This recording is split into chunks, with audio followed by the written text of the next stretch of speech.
চারপাশে প্রচুর মানুষের সাথে দেখা হবে, অনেক ভিড় ঠেলে এগোতে হবে, অনেক রকম কথা কানে আসবে। শুধু আপনাকে যেটা করতে হবে সেটা হলো ইগনোর। জীবনে কিছু মানুষ আবর্জনা ছড়াতে আসবে, তাদেরকে আগাছার মতো উপড়ে ফেলে দিতে হবে। লাইফ আপনার, বাউন্ডারিও আপনাকেই সেট করতে হবে। নেগেটিভিটি যেখানে দেখবেন সাথে সাথে সেখান থেকে দূরে সরিয়ে নেবেন নিজেকে। শুনতে খারাপ লাগলেও আপনার কাছের অনেক মানুষ আপনাকে খারাপ দেখতে চায়।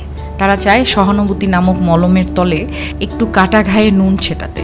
আপনি সিম্পলি সেই সুযোগটাই দেবেন না। অযথা তর্কে যাবেন না, বোঝাতে যাবার কোনো প্রয়োজন নেই।